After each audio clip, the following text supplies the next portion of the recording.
incredibly talented, bold, opinionated, at a time when that didn't really seem to be the norm for women. And she, in every role that I saw her play, she was dynamic and quite brilliant, and I just fell in love with her.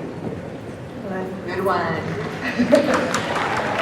I'm gonna go for my mother, my Ima.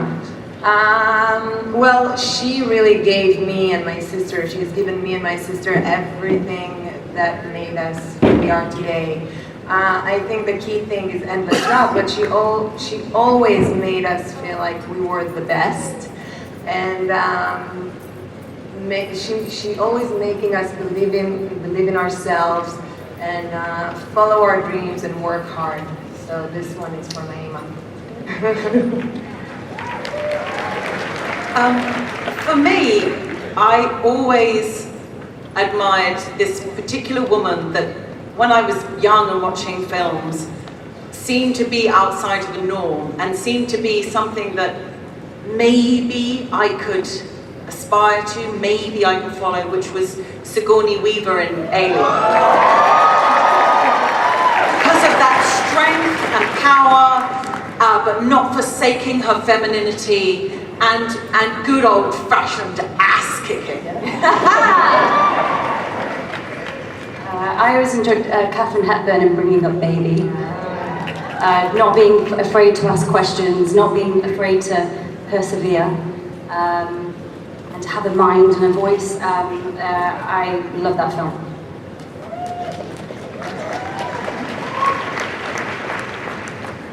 Kathy, do you have one? Does Gandhi count? I think I would have to go with what Gal said. My mother was a real ass kicker too. Even though she was born in 1907, she was a real tough character, and she taught me to be tough, and I wouldn't be sitting here today in front of all of you all if it hadn't been for her.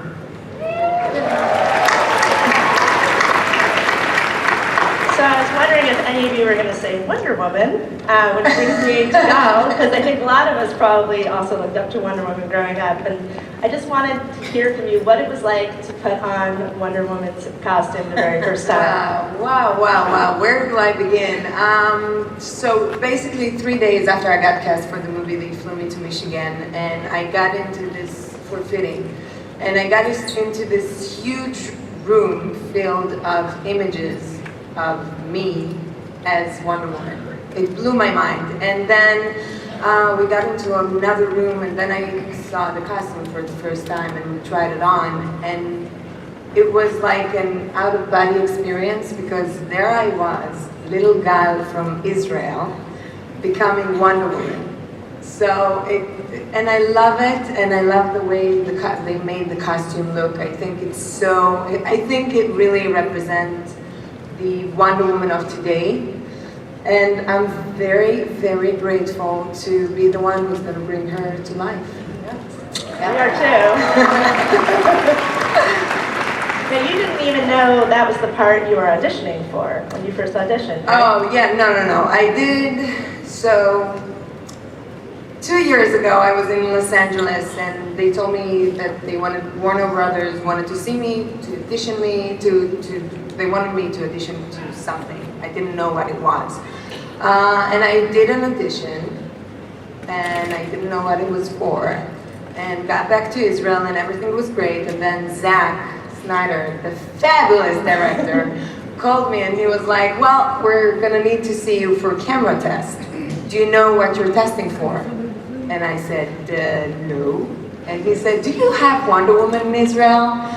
My jaw dropped. I was dead for a second, and then I came back to life, and I tried to put on my best cool voice, and I was like, yeah, of course, yeah. And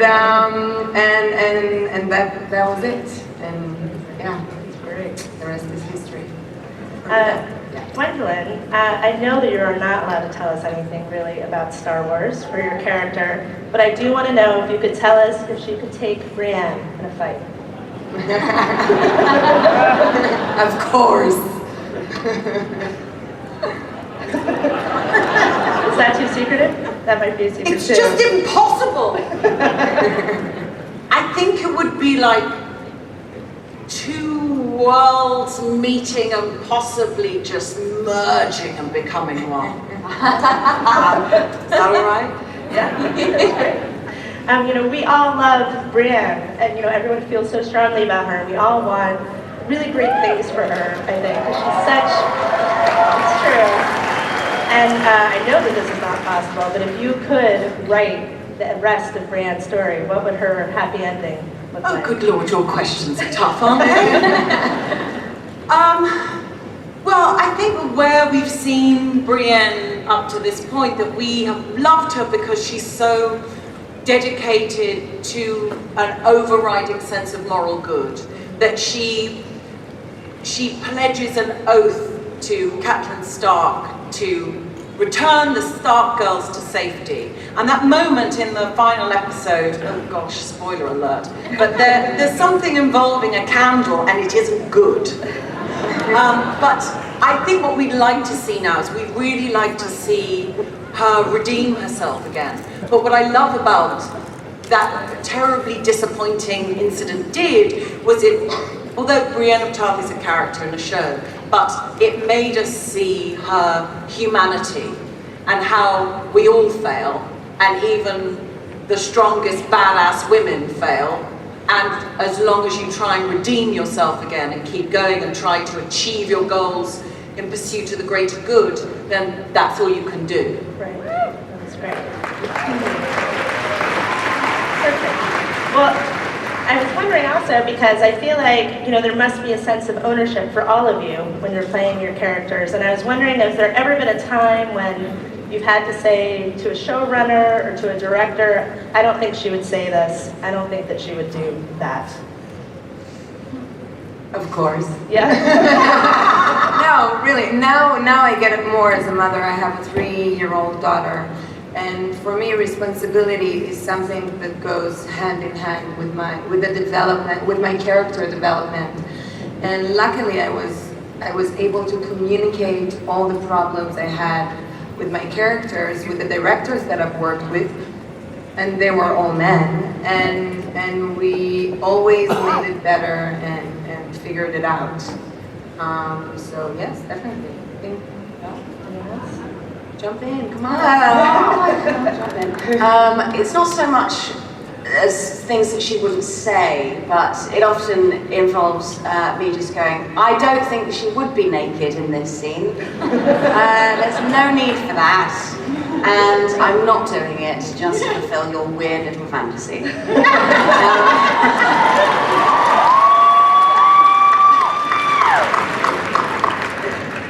Haley, was it important for you and your showrunners to really, like, what was important to bring out with Peggy when you brought her out from the Captain America World to her own show? Well, she didn't have much screen time on Cap, the first Avenger. I mean, we got a sense that she was capable and she was strong and she was kick-ass and she was tough.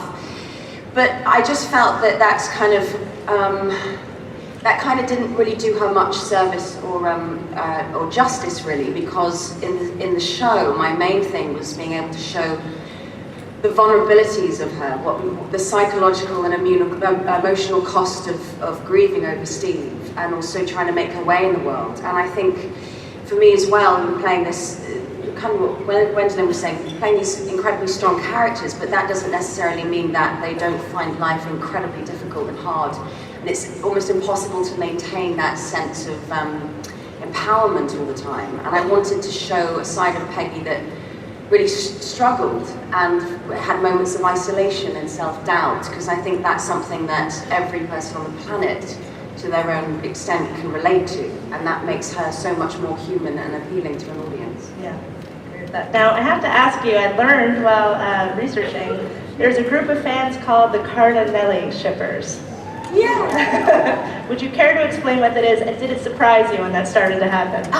So Cardinelli is basically, I still don't quite understand the word shipping, but I suppose it's a nice thing. But they love the idea of Angie, the waitress who's Carter's friend, and Carter herself to have a bit of a love-in, I suppose. And which was, fantastic. And I think one of the reasons is not just kind of the enjoyment of what that would be, but I think it's quite rare on television these days to see women who are in a scene together not talking about the men. Having women who are talking together, genuinely loving each other, supporting each other, caring for each other, and not in competition with each other, not being catty and battling, but have a genuine affection for each other. And I think that was a very important part for Lindsay Fonseca and myself to bring out as a genuine relationship there, which is something that, again, I can relate to my own life with my own girlfriends.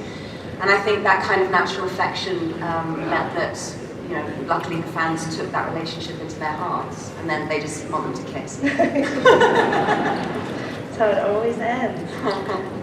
Kathy, disembodied head, beard. What does Ryan Murphy have in store for you? Have in store for you next? I don't know. This last season, I was just afraid after they wrapped the chains around my head and it popped off. I was terrified somebody was going to have to pick it up and drag it around with them for the rest of the season.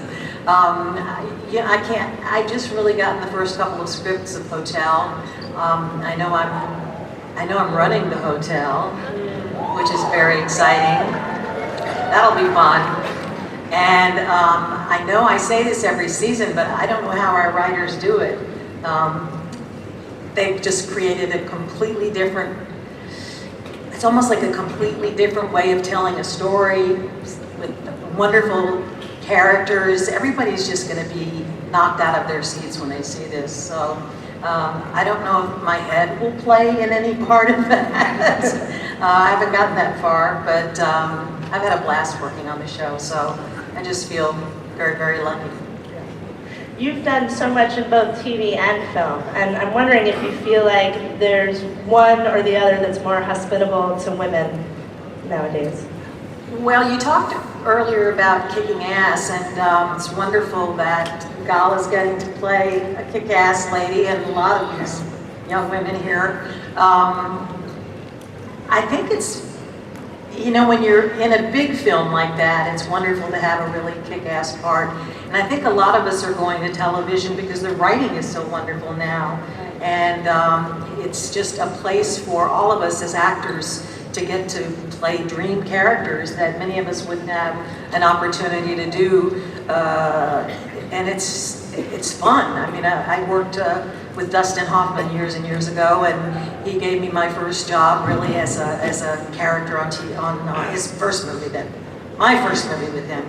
And he said recently that, you know, movies have kind of, you know, it's not as interesting for actors unless you can play these big parts, but TV is where it's really at now. That the writing is great, and anyway, I guess I've said it.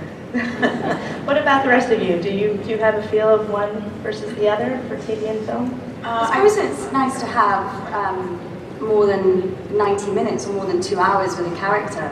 You know, you get to go through seasons, or you get to have 12 episodes to really play and explore and throw into different situations. So that's the really nice thing about TV and a TV series, I suppose. Yeah. Can I say something? Yeah, no, that's exactly what I think as well. Sorry, I stole your answer. No, it's fine.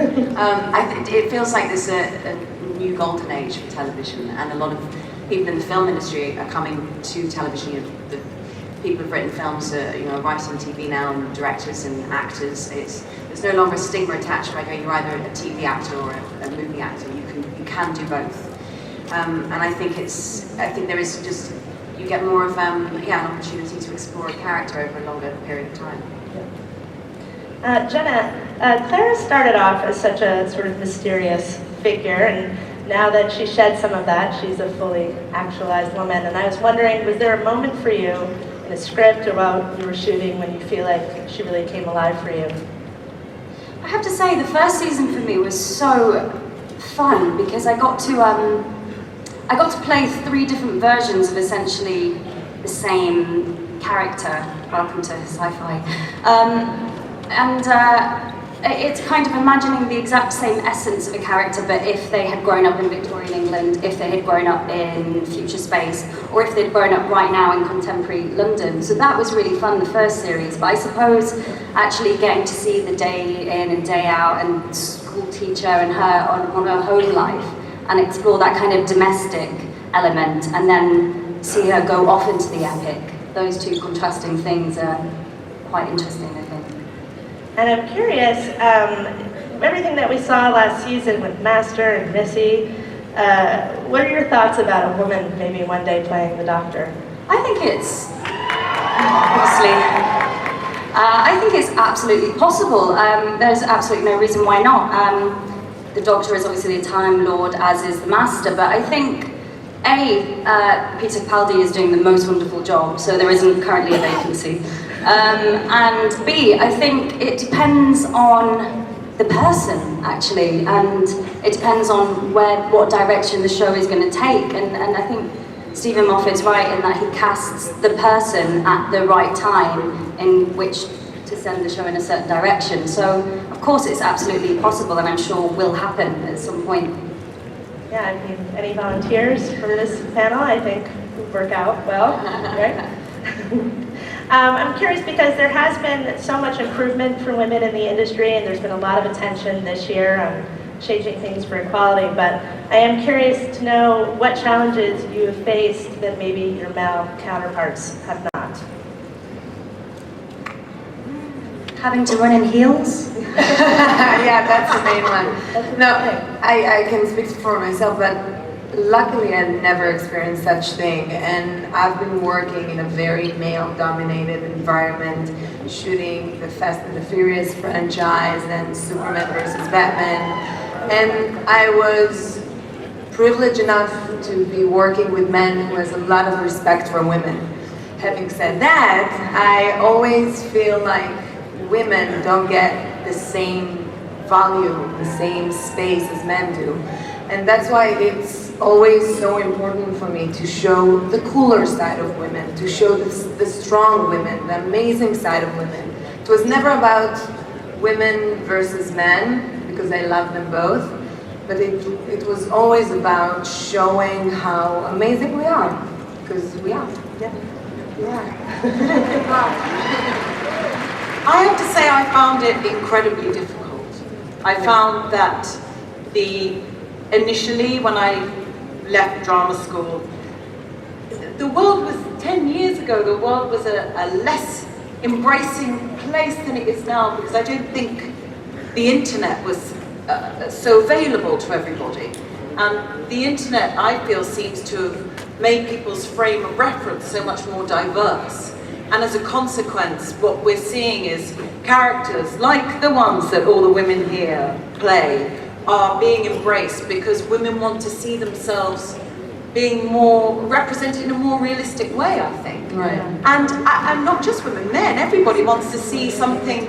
We're all so unique that that's what we want to see. And we want to see people that we can relate to, or people that are so vastly different from us that somehow, through the journey of storytelling, we find out we're not so different after all.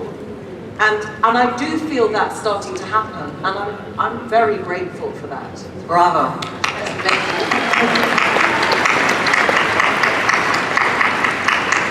Anybody else? No. I didn't know how to follow that. That was extraordinary. Yeah, it's hard to follow that. I'm being told we're going to go to the audience for an audience Q&A. So line up if you have a question for these women.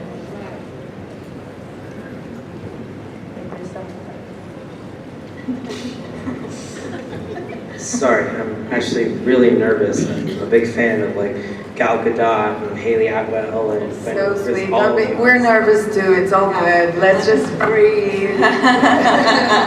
So I recently, I bought a Wonder Woman shirt recently, and a lot of people have met with it, with a lot of it antagonizing and telling me how it's wrong and I shouldn't be able to wear it. And Why? Why do you think? I tell them why can't women can wear Batman shirts, but I can't wear Wonder Woman. Of course you can. She- Of course you can. Of course you can. And it's just really hard. Someone told me you're really brave to wear that Wonder Woman shirt, and it just felt so. Oh, you know. And I It just means a lot about his confidence in his sexual, confidence.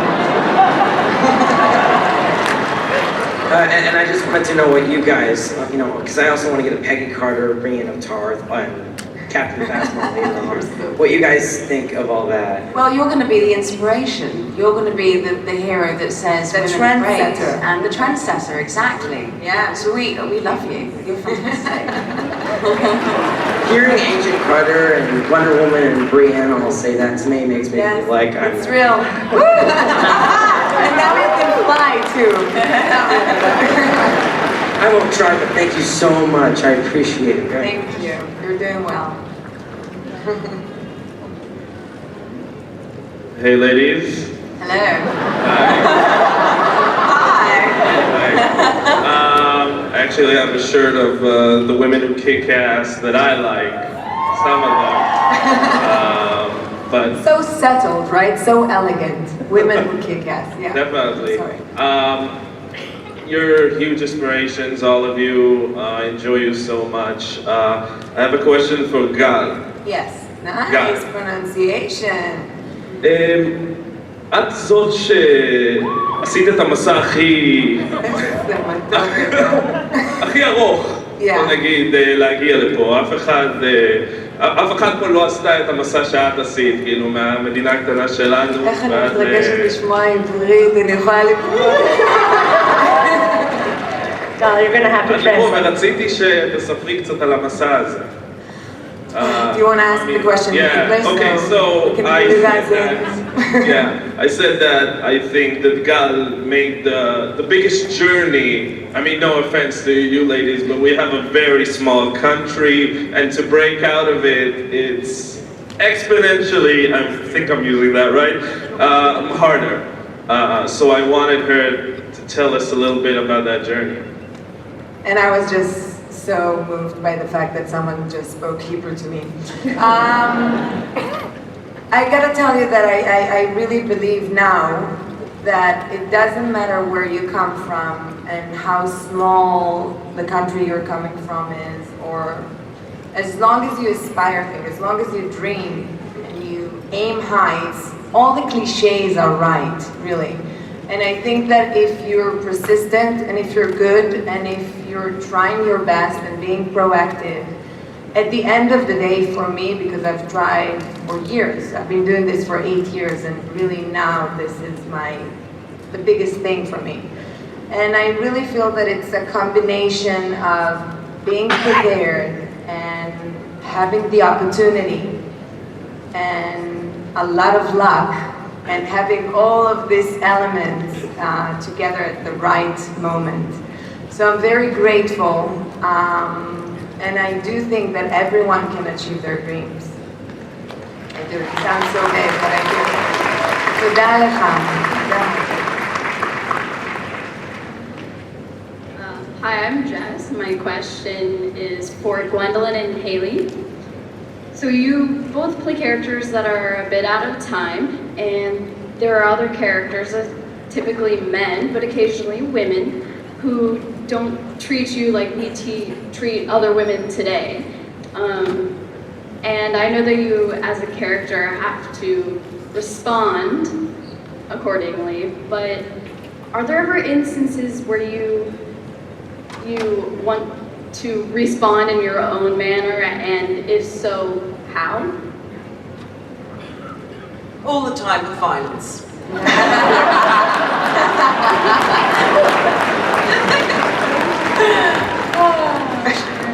That's a joke.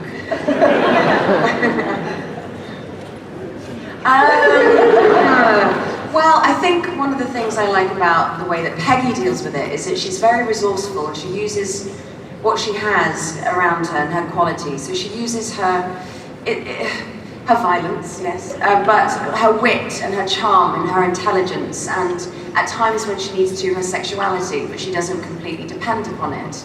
So she's dynamic in that way, and I think that I look up to the way the writers have created her as someone who is complicated and multifaceted and has the ability to stand up for who she is and, as she says, to know her value. And I think it's inspired me to try and do the same. But also, you can't play a character like that within an industry that doesn't support that character. And the thing with Marvel is that they've been incredibly supportive of me as an actor, and I don't feel like I'm an actress coming. I feel actually that kind of transcends that. I feel genderless. I feel seen and recognised as a human being, independent of my sex. And that's the reason why they've been able to create Peggy Carter, is because that's what they also stand for.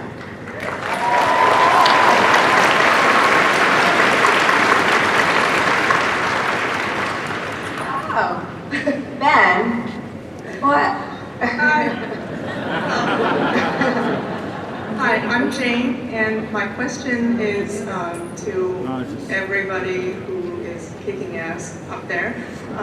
So what is the most challenging stunt action you have ever did yourself on set, and what's the stories behind it? And what's the story behind it? Was that? And also like the stories behind it. Kathy, do you want to talk about wrestling James Caan? Yeah, well, that's the first thing that, probably that was the hardest thing I ever had to do. And Dave Ellis, our stunt director and coordinator, we actually worked on the stunt even before we started filming. And it was tough. We used, stand-ins, but a lot of the stuff we did ourselves. And the hardest part was getting my head slammed into the floor. That was hard. I didn't think I would cry at the end of that, but I did. So I guess that was the hardest, that I've ever had to do. Next. Yeah, well, I think it's episode 5 of the first season, and there's a fight sequence in a diner that Peggy does. And I was wearing, the stockings, the Spanx, the slip, the mic pack, the harness, the pencil skirt, the heels. And I also, that's challenging physically, but then I also I learned these fight sequences as kind of dance routines almost. They're kind of choreographed in that way, and then you put them together and throw a punch in, and it becomes kind of an aggressive fight scene. But I do remember doing this one move where I had to duck, and I kept on doing this kind of move where it's a bit like that. And the stunt coordinator came up to me and she was like, "Darling, you're not in the club." Although she was American, so she didn't sound like that. She was like, "Darling, you're not in the club." I just went, "Oh yeah, of course, sorry." But because she planted that seed in my head, the camera rolled and I just had Nicki Minaj's Anaconda in my head. The whole sequence. So when I look back at that sequence, that's all I'm thinking about. So that was tricky.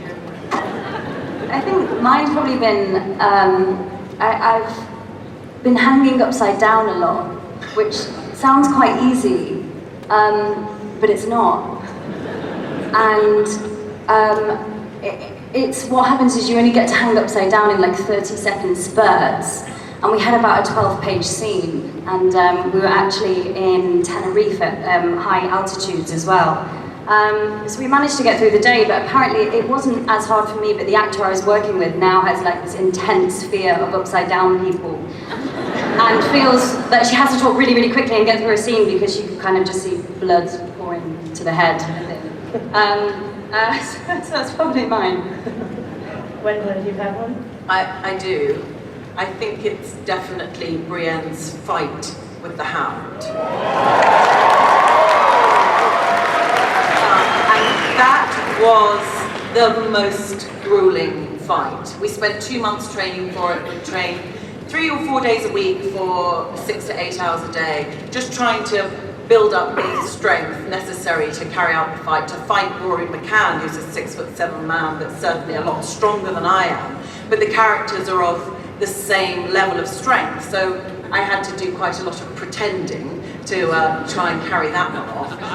But more than that, exactly as you say, you learn the fight as a dance, and then it's actually the story that you're telling that infuses it with something else.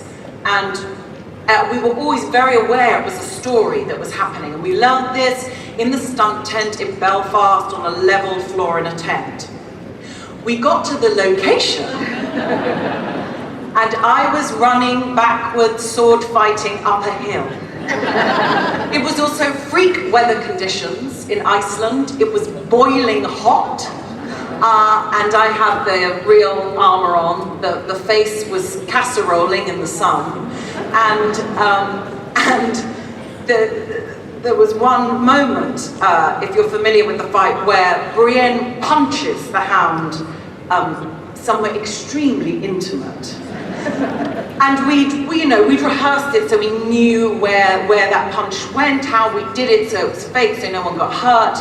And then just before the take, Rory McCann said, "Do it for real." And I said, I'm sorry. And he said, "Do it for real." And what you see in that fight is a genuine connection of fist and undercarriage.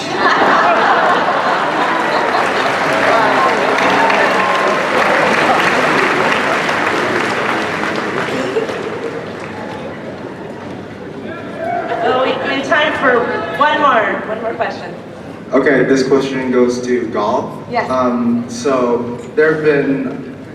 Can you confirm Invisible Jet? Just kidding. Okay. Okay, good, because I was about to tell you. Either way, there's been a lot of iterations of Wonder Woman throughout the source material of your character. Did you have any difficulty researching your part, or is there a particular Wonder Woman story you enjoyed or feature of Wonder Woman? Oh wow. Well, with this movie, I came. You're so sweet. I miss my daughter. With this movie, I was lucky enough to. Well, Zack Snyder is a master when it comes to this genre. He's a master, period. So he structured the whole idea of the Wonder Woman of today. He knows what he wants and he knows how to get it. And after they cast me for the role, we had a lot of discussion about who should be the best Wonder Woman of today. I cannot say much because I still need you guys to go and see the movie. But I can just say that I was very, very privileged to go through this beautiful, interesting research with Zach. And I just can't wait for you guys to see what we've made for you, and there's so much more to come. But it's inspiring for me. I'm inspired by Wonder Woman. I go to bed and I dream of her, but it's amazing. It's gonna be, it's gonna be great. Well, we're all inspired by all of you. Really kick ass. Thank you so much for all coming. Thank you so much.